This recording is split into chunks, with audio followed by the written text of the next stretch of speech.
De regreso a las sendas antiguas. Shalom para todos, sean ustedes bienvenidos una vez más a su canal de regreso a las sendas antiguas. Hoy vamos a tomar el tema de Isaías 53. Queremos identificar quién es el siervo sufriente y cómo podemos nosotros llegar a esa conclusión. Y será en otra oportunidad que podamos ver por qué Jesús no es el siervo sufriente, aunque aquí vamos a ver algunas partes donde va a ser muy lógico, coherente y muy real de que Jesús no puede ser el siervo sufriente. Hay que tener varias cosas en mente. Primero, Isaías 53 es un poema metafórico. No se puede leer en forma literal. Isaías 53 es una profecía mesiánica, pero no habla de ningún Mesías. Isaías 53 es una profecía para la era mesiánica que todavía no se ha cumplido. Entonces, el poema metafórico de Isaías 53 todavía está en curso, en operación. Todavía los acontecimientos se están desarrollando. Entonces no puede referirse a Jesús como el siervo sufriente. Porque ahí se habla de un individuo en Isaías 53, pero recuerde que si es un poema metafórico, ese individuo es un colectivo singular, es una metáfora que identifica a Israel como el siervo. Tenemos otros ejemplos de colectivos en forma singular, en metáforas, como lo es en Éxodo 4:22, cuando Dios le dice a Moisés que le diga al faraón que deje salir a mi pueblo. ¿Sí? Dice, deje salir a mi hijo. Israel es mi hijo, mi primogénito. Pero está considerando a Israel como su hijo. Y vamos a ver que el hijo de Dios es Israel. Pero es Israel en una relación de pacto, como una metáfora. No que tenga que ver nada físico o biológico. Entonces, al abordar Isaías 53, tenemos que tener en cuenta o considerar un concepto que se le llama el cuarto cántico del siervo. Hay 4 cánticos del siervo en el libro de Moisés.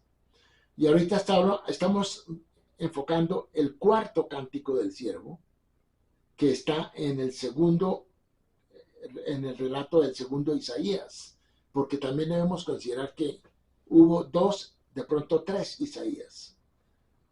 A partir del capítulo 40 tenemos un segundo Isaías que escribe desde Babilonia. El primer Isaías obviamente escribió desde Jerusalén.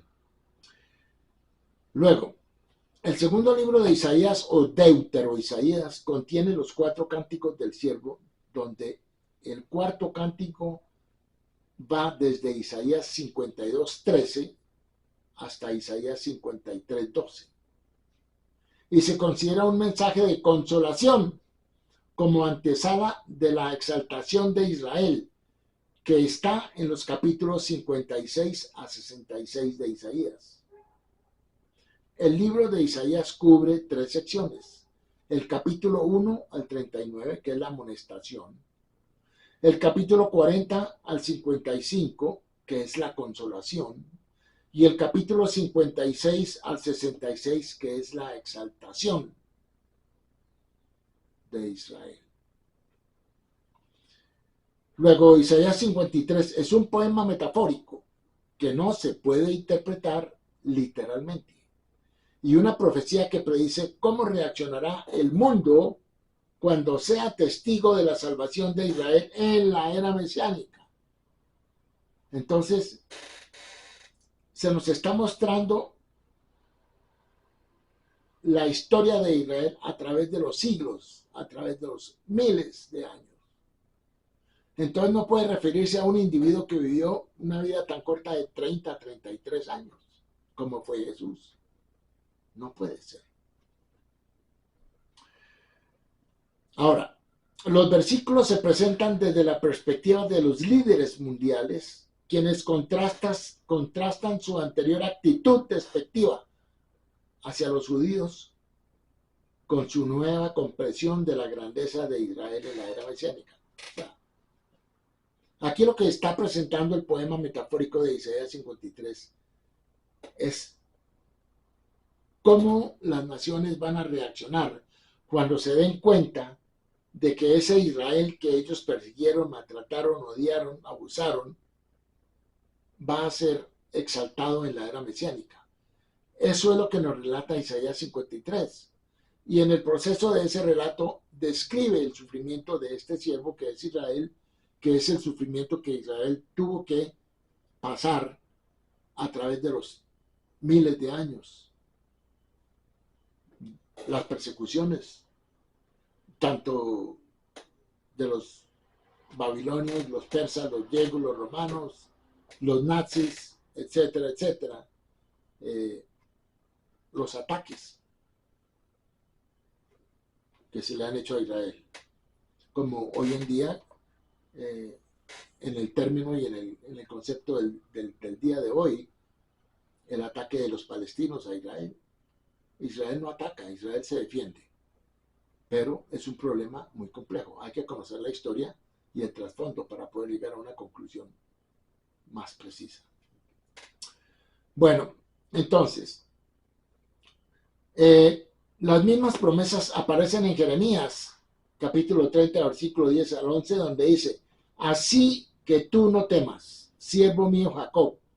Es que el siervo en Isaías se identifica con Israel.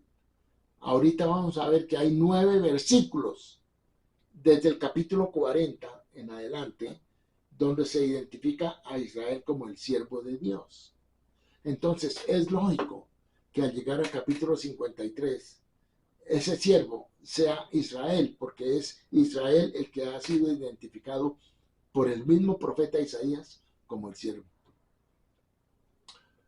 Bueno, entonces en Jeremías 30, versículo 10 al 11, Dios le dice a Israel, así que tú no temas, siervo mío Jacob, que es otro calificativo para Israel, declara el Señor. Ni te atemorices, Israel, porque he aquí te salvaré del lugar remoto y a tu descendencia de la tierra de su cautiverio. Y volverá Jacob y estará tranquilo y seguro y nadie lo atemorizará. Porque yo estoy contigo, declara el Señor, para salvarte, pues acabaré con todas las naciones entre las que te he esparcido. Pero no acabaré contigo, sino que te castigaré con justicia. De ninguna manera te dejaré sin castigo. En Isaías 52:13 dice, he aquí mi siervo prosperará. Prosperará porque ha sufrido el abuso de las naciones a través de los siglos. Israel en singular es llamado el siervo de Dios en todo Isaías. Mire, está en Isaías 41, 8 y 9, en Isaías 44, versículos 1 y 2, en Isaías 45, versículo 4, en Isaías 48, versículo 20, en Isaías 49, versículo 3. Cosa contraria, el siervo no es el Mesías. Además, si se acepta la visión cristiana de que Jesús es Dios, para algunos, ¿cómo es que será que Dios es su propio siervo? Porque algunos cristianos piensan que Jesús es Dios, entonces, si también creen que Él es el siervo sufriente, entonces no pueden ser las dos. Bueno. Cosa contraria, el siervo no es el Mesías. Además, si se acepta en la visión cristiana, como ya dije anterior, que Jesús es Dios, entonces Dios no puede ser su propio siervo. Sería una contradicción. Bueno, en Isaías 52:15 dice, así el siervo, así él, porque ya ese él está identificando a Israel, así él, asustará a muchas naciones. Los reyes cerrarán ante él la boca, porque verán lo que nunca les habían contado y reflexionarán sobre lo que no habían oído. Esta parte de Isaías 52:15 es realmente el comienzo de la narración del siervo sufriente. Voy a repetir, Isaías 52:5. Así él, o sea, el siervo, Israel, asustará a muchas naciones. ¿Por qué las va a asustar?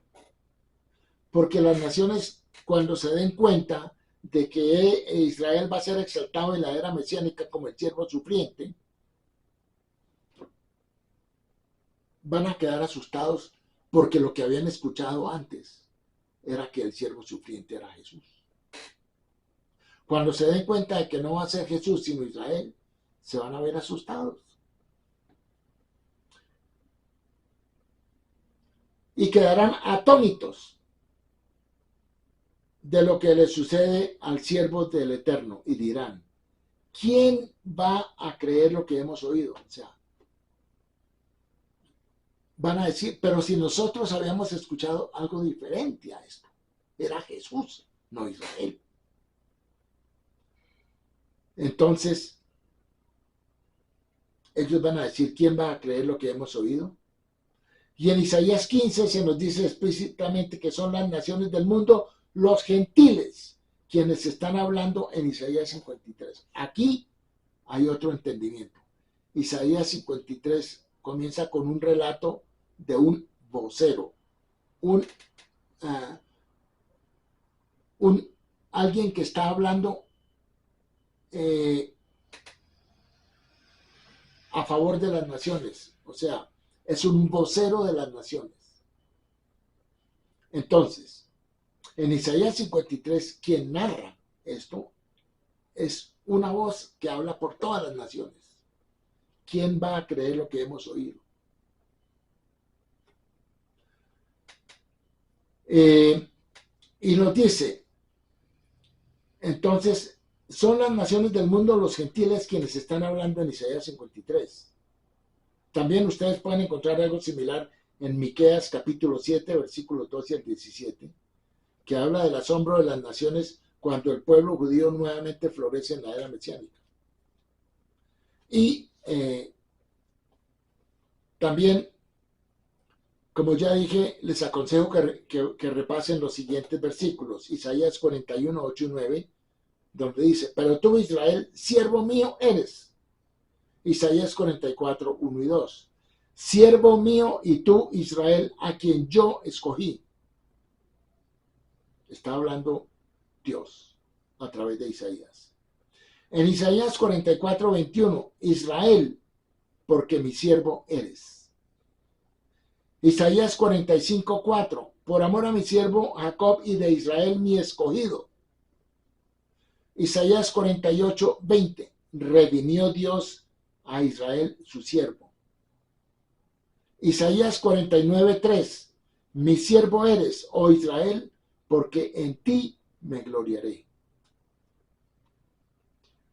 Bueno, Isaías nos presenta entonces las palabras estupefactas de los espectadores que expresarán su asombro cuando esto suceda y vean que el siervo exaltado es Israel y que no va a ser Jesús. Por estas palabras aprendemos que los espectadores estaban íntimamente familiarizados con el siervo mucho antes de su exaltación y lo tenían por menospreciado. Entonces, ¿quién será exaltado en el momento de la redención final? De Isaías aprendemos que es Israel quien será exaltado y vindicado en ese día, y sus enemigos serán avergonzados. Mire lo que dice Isaías 60, 14. Vendrán a ti humillados los hijos de los que te afligieron. Se postrarán a las plantas de tus pies todos los que te despreciaban. Y te llamarán ciudad del Señor, Sión del Santo de Israel.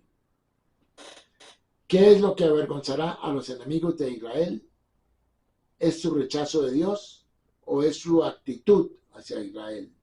En Miqueas capítulo 7, versículos 15 al 17 dice: como en los días de tu salida de la tierra de Egipto, te mostraré milagros, verán las naciones y se avergonzarán de todo su poderío. Se pondrán la mano sobre la boca, sus oídos se ensordecerán, lamerán el polvo como la serpiente, como los reptiles de la tierra saldrán temblando de sus fortalezas. El Señor nuestro Dios, dice el Señor nuestro Dios, vendrán amedrentados y temerán a causa de ti. Isaías 14, 1 y 2 dice: cuando el Señor tenga compasión de Jacob, escoja de nuevo a Israel y los establezca en su propia tierra, entonces se les juntarán extranjeros, que se unirán a la casa de Jacob. Los tomarán los pueblos y los llevarán a su lugar, y la casa de Israel los poseerá como siervos y siervas en la tierra del Señor. Tomarán cautivos a los que los habían llevado cautivos y dominarán sobre sus opresores. Entonces, esto es como una antesala. En algún otro momento entraremos a explicar versículo por versículo del capítulo 53 de Isaías. Pero es que cada versículo da para una completa presentación de las que estamos haciendo acá. Entonces no podemos hablar de todo Isaías del capítulo 1 del versículo 1 al versículo 12, porque no hay el tiempo. Entonces, pero esta es una antesala de preparación antes de que en una próxima oportunidad abordemos el tema de Isaías 53. Muchas gracias por su atención. Quedamos pendientes a sus comentarios y estudien porque es lo único que los va a convencer de la verdad, de dónde está la verdad. Si ustedes no estudian, nunca lo van a averiguar. Y le van a decir mentiras y usted las va a creer. Así que yo les recomiendo que estudien, miren la Torá, miren la Biblia hebrea, compárenla con sus escritos del Nuevo Testamento y se darán cuenta de las grandes diferencias. Y ahí se irán a preguntar, ¿por qué tantas diferencias? Y ahí van a tener que ir a buscar las respuestas. Muchas gracias por su atención. Quedamos pendientes para una próxima oportunidad. Shalom.